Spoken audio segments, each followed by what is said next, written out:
The game Tower of Trials was losing its popularity due to its extreme difficulty. Jin Hyuk was the first person to successfully conquer the game.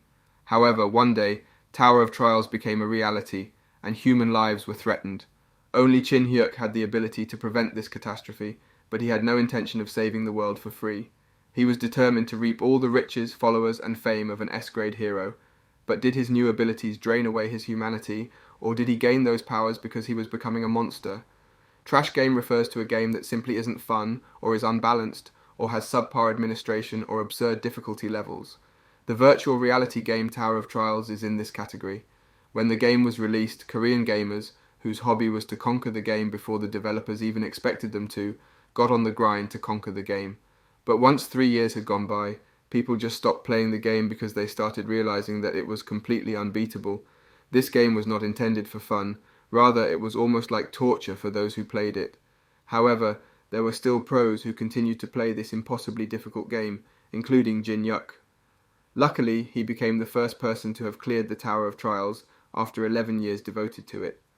Then the game system announced that there would be a reboot to update this version, but Jin Hyuk decided to quit the game because the salary of $500 a month as a streamer wasn't stable enough, and he was already 27 years old. So he planned to post a notice that he was quitting the job, but suddenly the Tower of Trials became real, and everyone was notified that they had to clear the next floor within 90 days or humanity would perish. Before we continue, take a moment to answer the question of the day: what's the best skill from a manhwa? Comment down below for a chance to be shouted out. Now back to the recap.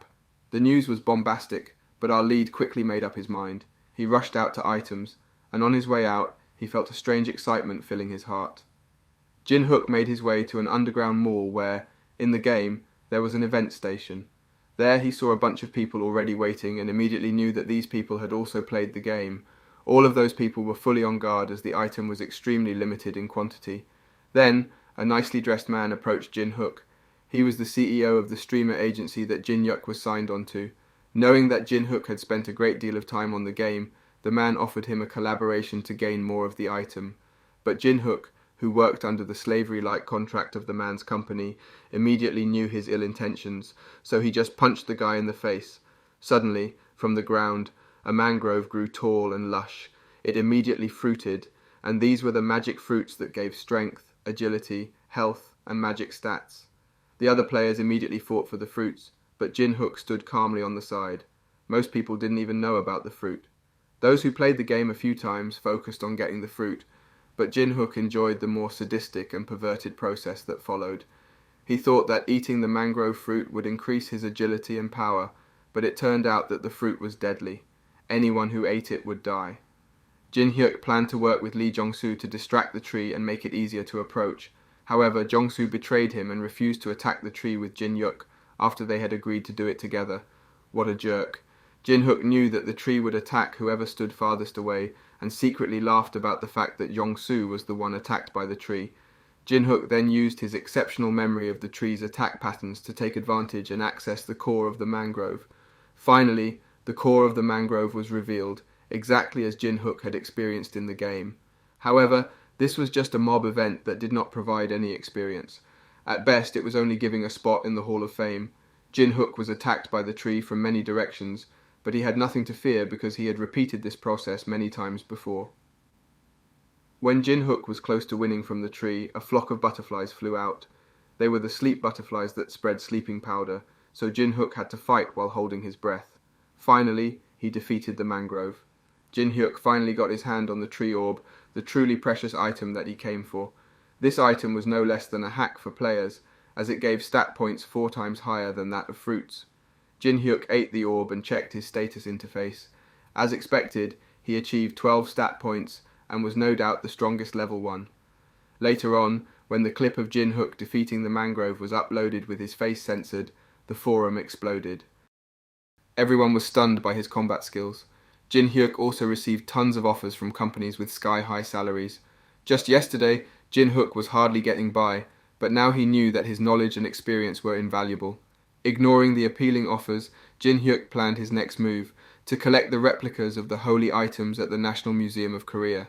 That night, entering the museum and having expected that other top players had already made it there, Jin Hyuk was fully on guard. People came to the National Museum of Korea for the Great Map of the Eastland, the map now imbued with magical energy and containing information about the Tower of Trials. It shows where the mazes and ruins are and explains which monsters and items are found inside them. While everyone was fighting to get the map, a strong man walked up and ordered everyone to stand still, threatening to kill them if they moved. He was confident because he had an awakened, unique ability. Before anyone could find out what his ability was, an old man claiming to be a kind and peaceful person approached him. The young man arrogantly threatened to break the old man's neck like a chicken, but his mouth brought him misfortune because the old man had magic fire type and could turn the young man into coal with just one finger. The old man collaborated with a girl who seemed beautiful but had a dark and sinister power. She had a miniature black dog and threatened anyone who moved would immediately become enemies and be killed by her monster dog. The monster immediately grew larger after being released and frightened everyone, causing them to retreat and give up on the map. However, Jin-hook walked boldly in without fear and picked up a historical document, which really irritated the girl. Anubis attacked him, and to the girl's surprise, Jin-hook easily deflected the spear with bare hands. The girl lost her confidence and snotty attitude. She hastily took out her other Anubis statues, to which Jin-hook expressed that he was impressed, though it was clear he meant it sarcastically. If you can't tell, he knew well that the gap between him and the girl was way too large. Jin-hook smiled confidently, and the girl was enraged by his disrespectful attitude. She commanded the Anubis to attack him, and Jin-hook threw an ancient painting out and inserted his mana into it, activating the pine wood tiger. The tiger easily ate up the Anubis Jin-hook's new way of using artifacts, and his powerful magic was threatening to the girl. She kneeled due to the overwhelming fear, but Jin-hook won the fight. He came over to the girl and asked her to hand him something. The girl pretended that she didn't know what he was talking about, but Jin-hook simply said it out loud. He wanted the mask of Tutankhamun. The girl refused, saying that the mask is useless in Korea, but with the threat of the tiger, she gave in and handed Jin-hook the artifact. He left the place, aiming for the strongest skills in the game. After leaving his tiger behind to guard the others against following him, Jin-hook went upstairs and met the old man. They saw a one-star barrier that was resistant to physical and magical attacks. However, there was a way to destroy it, but there was a condition. The old man had to use his flame magic constantly to weaken the barrier until they went inside and came back out with all the necessary relics. Jin-hook was weak and couldn't hold the magic for too long, so, even though the old man might not believe him, it was the best option for that moment. Jin-hook promised to give the old man the map in return for something else, which made the old man trust him. When he entered, he found a cabinet with a broken sword inside, indicating that someone had been there before and was the one who put up the barrier. However, Jin-hook didn't care about the sword. He was looking for the chain coins from the Joseon era to combine them with two other relics to create the most powerful weapon in the Tower of Trials, the Eye of Truth. This artifact allowed him to copy and store the many abilities that exist in this world, as well as using those skills to create even stronger ones. Meanwhile, the old man was struggling to hold the barrier for a longer period of time. Jin-hook wanted to copy the ability of the old man, and the copy condition was to reveal the old man's true feelings to piss off the guy and copy his ability. Jin-hook revealed to him that his spending up his flame all the while was useless. Then Jin-hook even burned the map. This was also to get rid of the possibility that someone might gain the map and any advantages over him. Jin-hook wanted to secure his leading position. The man was furious and swore out loud. Jin-hook took the chance and immediately copied his fire elemental skills. The man wanted to attack Jin-hook, but he was astounded to see Jin-hook using his exact power with much stronger intensity. The man instead just gave up before leaving. Jin-hook ordered the man and the girl to level up while waiting for him to contact them. Heading home, Jin-hook was extremely pleased with all his gains. He was planning on gaining the next skills when his stomach started growling, so Jin-hook decided to drop by a local shop for gokba. In the shop, people were discussing the passing away of many people at the national museums of many countries last night through the news. Jong-hyuk learned that the government had established something called the Awaken Association in response to the Tower of Trials incident. Nationwide recruitment was open for those with powers, and the association's president also announced special treatment for Jin-hyuk if he were to join them. But Jin-hyuk had no intention of joining others, no matter what. In this world, the value of a single well-trained individual was worth more than that of 100 average ones.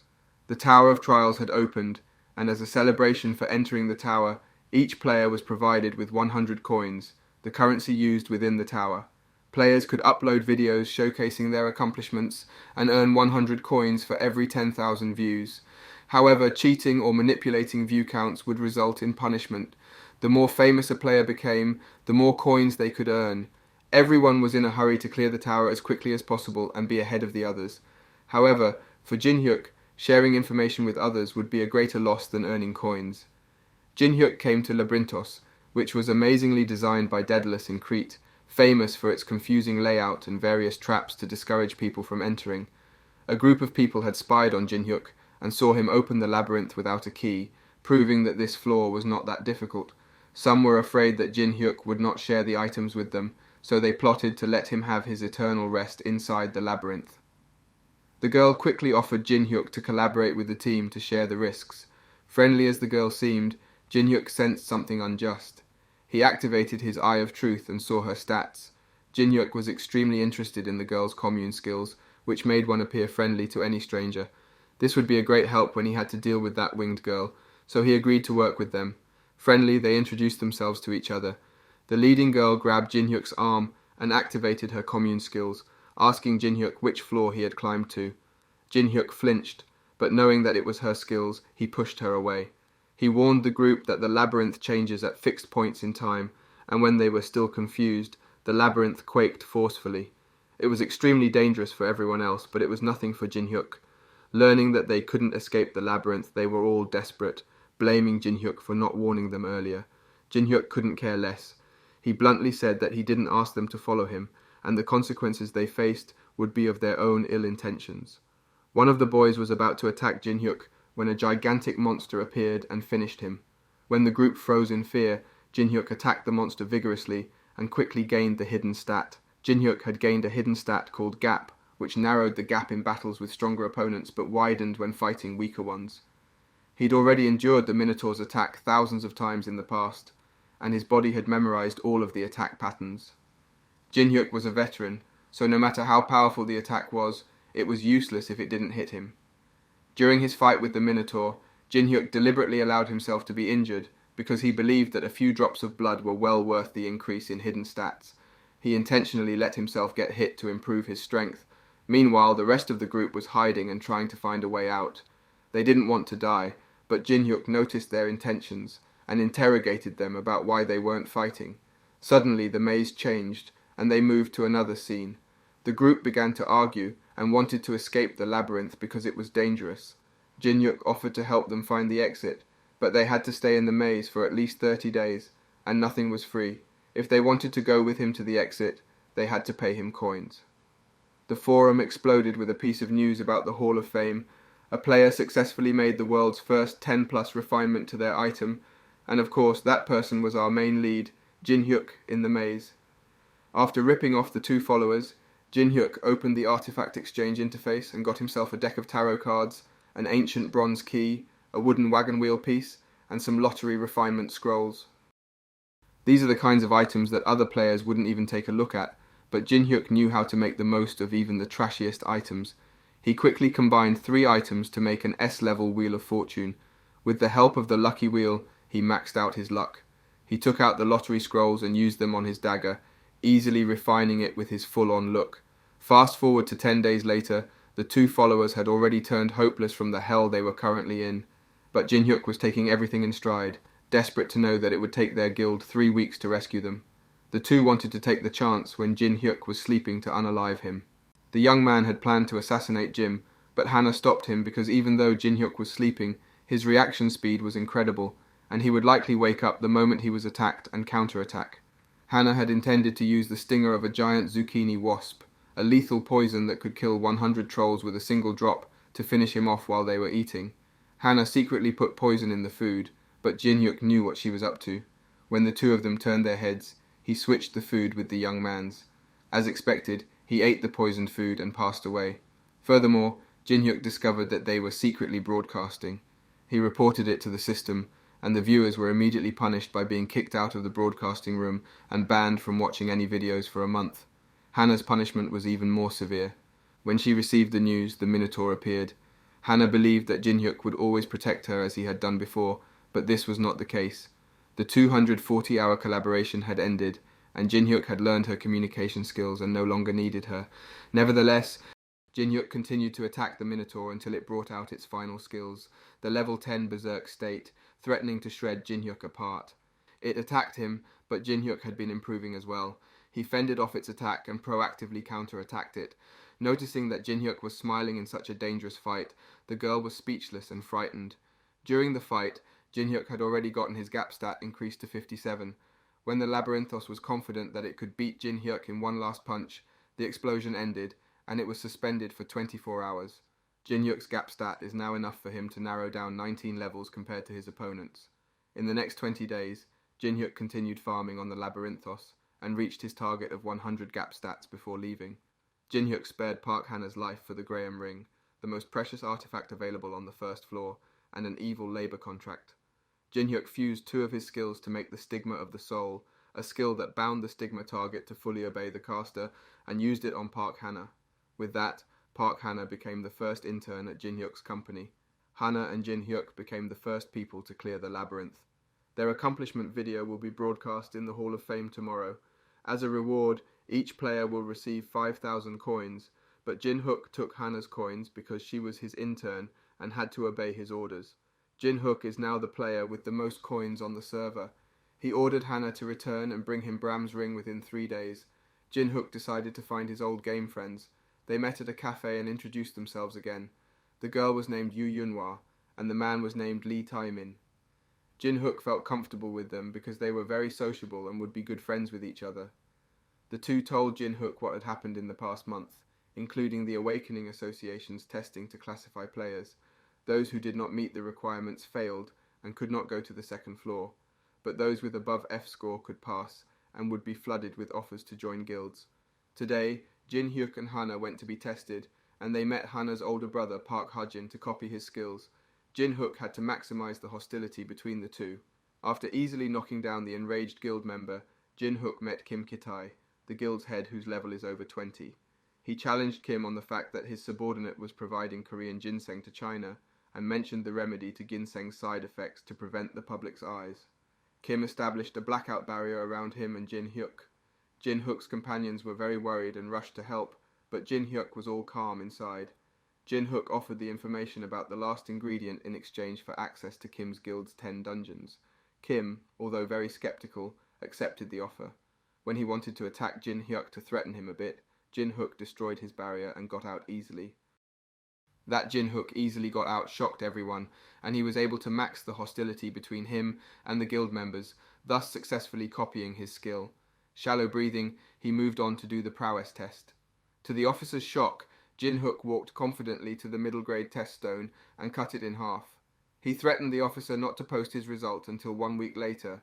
Coming out, he received the Gram Ring from Park Hannah after lying to his two friends about his ranking. He headed home while planning on taking the dungeon test on the first floor's only ruin, a domain that no one has ever cleared. Jin Hyuk went to the ruins of the mountain, but as an F-rank player he couldn't enter alone and had to register as a porter. When Jin Hyuk checked out other players' stats, a friendly porter gave him a quick nudge, reminding him to hurry up and hand out the water and ice to their team. Jin Hyuk noticed that these players had the Zion Guild symbol on their armor, so he decided to use his good communication skills to try and make friends with them. Among them was the youngest daughter of a fancy European family, Laurentia Teresa. She was super famous in Europe and was a level 29 player.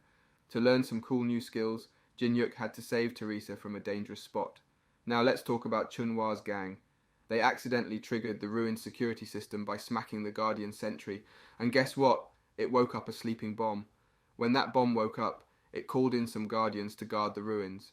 They only had 10 minutes left, and there were two choices: run away and leave the non-fighters behind, or keep fighting with no backup. Chunhwa decided to keep going because they had sent Teresa with them, and they couldn't start over again. But awakening those Guardians was super serious and scary, and it had Chunhwa's crew worried. The leader quickly got his team ready to take on the ruins guards to make sure they didn't lose too many folks. He told one of his team members to give up on the solo players. Those solo players were in big trouble with the knights, but Teresa came to the rescue. She rushed over and saved them. Meanwhile, Jin Hyuk had just saved a nice uncle's life, and he was battling another knight. But he didn't want to defeat it and level up, so he held back. When Teresa got there, she saw Jin Hyuk with a knife near the uncle and thought he was trying to hurt him. So she got the man out of there and pointed her sword at Jin-hyuk. They started fighting because Teresa didn't hear Jin-hyuk's explanation. He had no choice but to defend himself. Finally, when he managed to capture her, the uncle explained the misunderstanding. After that, they had a friendly chat. Jin-hyuk offered to go with Teresa into the ruins since they both wanted something from the same place. Teresa agreed, but this meant she had to leave her guild temporarily. The guild said she could go, but she had to be back before their main quest began. Jin-hyuk also volunteered to join her, all in the name of love. As they entered Peter's oath, both Teresa and Jin-hyuk got an indirect message from the boss. Teresa was sure that Boss Master had noticed their presence, but Jin-hyuk seemed overly confident, thinking the boss acknowledged only him because he knew all about the ruin. With a puzzled expression, Teresa turned to Jin-hyuk and asked, "What should we do?" Jin-hyuk had a plan. "Let's try drawing out the undead monsters by showing off your divine powers," he suggested. Acting on his idea, Teresa unleashed the undead creatures, much to their surprise. But their newfound challenge was far from over. Out of nowhere, the elite lich of the hidden ruins emerged, launching a devastating move called Black Lightning. It threatened to obliterate everything, even their Class 3 barrier and Level 5 energy shield. Teresa was in grave danger, and Jin-hyuk felt helpless. Staring at the dire situation, Jin-hyuk realized it was nothing like the game he'd played before. But just as the elite lich was about to claim victory, a mysterious young man intervened, swiftly dispatching the lich. He declared, "It's been a while." Confused, Jin-hyuk didn't recognize the man until he drew his sword. The sword awakened Jin-hyuk's memory. It was Chun, the strongest swordsman from the game. Chun had always wanted a rematch, and it seemed he found it today. Before their battle began, Jin-hyuk picked up a mysterious pill from a nearby coffin. As Chun activated his skills, Jin-hyuk found himself at a disadvantage. This triggered a special condition in Jin-hyuk's fusion skills, the ability to copy skills from his opponent. The battle was on. Jin-hyuk wielded his dagger as a sword and attacked Chun, who countered with his ace card, the sword energy. Jin-hyuk risked breaking his dagger, but the pill he found came to his rescue. He fused it with his sword skills, leveling the playing field and breaking Chun's confidence. Still, Chun demanded that Jin-hyuk take his life. Jin-hyuk, assessing Chun's strength, calmly replied, "I look forward to our next match," and left. As Chun departed, he revealed something astonishing. Jin-hyuk's gamer name was Poop Fart. Their encounter wasn't over yet. An iron golem carrying a high-ranking vampire named Velas appeared. Velas had an offer for Jin-hyuk and Teresa: go with him quietly or become his appetizer while the others were dragged along. Meanwhile, a message from the system reached Teresa, inviting her to rescue the assault team in the innermost room of the Cloister of the Fallen. If she accepted, all monsters and traps leading up to the last room would be halted. Teresa felt torn and worried. She wanted to rescue her team, but she knew she couldn't defeat Alice alone, and even with the support of her assault team, the outcome might not change. Teresa was facing a big problem. Alice, the powerful vampire, was causing all sorts of trouble, but there was one person who could help her, Jin-hyuk. Even though he was really arrogant, Teresa knew he was the only one who could defeat Alice, so she made a deal with him. She promised to give him all the coins she had if he helped her defeat Alice. Together they went to meet Alice, who had called them for a reason. She smelled something sweet like gin, and there they saw Harjin Hill tied up. He was the one who awakened the Guardians, but Jin-hyuk, he didn't seem scared at all. Alice was acting like a psycho, but Jin-hyuk kneeled in front of her and offered something even sweeter than his blood freedom. Before we continue, let's take a moment to shout out Acid Cake 1084, who commented, "Nice vid" on our Isekai'd 101 times video, thanks for commenting. Jin-hyuk said he represented the demonic humanity of the tower and claimed to have reached the temple on the 27th floor. Alice didn't believe him and attacked him, but Teresa defended him. Just when Teresa thought Jin-hyuk had her back, he stabbed her. Alice was amused by the betrayal and challenged him further. He did it again, and Alice was convinced. Then Jin-hyuk explained his plan. He wanted to use the 7-star skill soul transfer to seal Alice's soul in a gram ring and take her out of the picture. He implemented the magic and offered it to Alice. She was skeptical but wanted freedom so badly that she stepped in and agreed to the magic. She warned her subordinate to slay Jin-hyuk if he showed any malicious intent. The magic was completed, and Alice was sealed in the ring. Just when things seemed settled, Teresa revived, much to Jin-hyuk's surprise. Alice realized she had been deceived. Meanwhile, Teresa went to rescue her assaulting force, including the captain of the Balhead Guild. She thanked Jin-hyuk for helping her, even though dying at the hands of an ally was painful. She knew he had a reason for what he did. The system announced that Jin-hyuk had saved Teresa from death, fulfilling the condition to copy her skills and receiving the blessing of the star. Shunhwa stood up to compete for the many items and relics they cleared from the first floor of the ruins. He promised to compensate Jinhyuk appropriately, but when he touched the fragment of Merlin's stat, he was cursed and lost all his hair, including his eyebrows and eyelashes. Many members of the Awakening Association were gathered outside the ruins, eager to find out who had cleared them. They expected it to be Chunhwa or Teresa, but to their surprise, it was a masked player named Jin Jinhyuk. After his successful return, Jin Jinhyuk decided to use his ring to talk with Alice. However, Alice was quite arrogant and dismissive. Jin Jinhyuk, determined to change Alice's attitude, decided to give her a free roller coaster ride that was so thrilling and enjoyable that it almost made her sick. After this adventure, he finally summoned Alice, who was now ready to seek revenge on Jin Jinhyuk. However, she had shrunk in size and lost some of her power, which left her in tears. Despite their initial conflict, Jin Jinhyuk and Alice made a new agreement. Alice would assist Jung Hyuk, and in return he would help her regain her family's leadership position in the Ataraxia family. The next day, Jin Jinhyuk headed to the Black Crow Guild's building to settle scores for what they had done in the ruins. He effortlessly made his way through the lower-ranking members and reached the top floor where Park Ha-jin Hyuk, the guild leader, was being scolded severely for his foolishness. Park Ha-jin tried to redeem himself by challenging Jin Jinhyuk, but once again he failed. Jin Jinhyuk then confronted the guild leader and easily disarmed him. He demanded to know about his redemption, but the guildmaster threatened him, mentioning that he had 50 ranking players in his guild who would seek revenge if harm befell him. Jin Jinhyuk paid no heed to the threat and attacked the guildmaster, tossing him out of the door in an instant. He spared Park Ha-jin Hyuk's life, acknowledging that his little sister had done much for him until now. Jin Jinhyuk noticed Kim, the guildmaster's secretary, who had a good academic background at Stanford, majoring in computer science and accounting. He instructed Kim to run for guildmaster, but realized that Kim was afraid of opposition from guild members. As a result, he appointed Alice to manage the guild. Jin Jinhyuk urgently summoned the A-rankers in the guild to the main building. When they arrived, they found the former guildmaster alive on top of a car. The world was now buzzing with discussions about the mysterious masked player, and only 2 people knew his true identity, Teresa and the guildmaster's secretary. With this revelation, Jin Hyuk asserted that he could finally be free from concerns about monopolizing the world. After getting his certificate from the Awakened Association, Kung Jin Hyuk came out to see his friends waiting outside. He introduced Alice and Kim Hee-wong to Yenhua and Tai-min. The 3 of them were new, but Alice quickly got along. She's a bit of a tsundere, if you know what I mean. After quarrelling about Alice's fuss yesterday, Jin Hyuk and Alice headed to their hunt. They arrived at Moonlight Lake, the most beautiful scenery in the Tower of Trials, yet deserted as people tried to conquer the tower to save humanity. Jin Hyuk stepped into the water, stopping at a carp statue that had a groove in it. This groove was noticed a while ago, but no one had succeeded in opening it. Little did they know that the key to opening the groove was not any factual item, but instead moonlight. Jin Hyuk placed his hand on the statue and adjusted it for the moonlight to enter, opening the door leading underground. Even Alice was surprised to have found such a place. Suddenly, Jin Hyuk wondered if Alice and the other beings inside the tower knew that they were NPCs of a game, so he asked. But a glitch happened, preventing them from talking. A bunch of insects rolled out from all sides and stopped Jin Hyuk's train of thought. What will happen next? Find out next time by staying tuned for our future recaps. Don't forget to like and subscribe for more great recaps.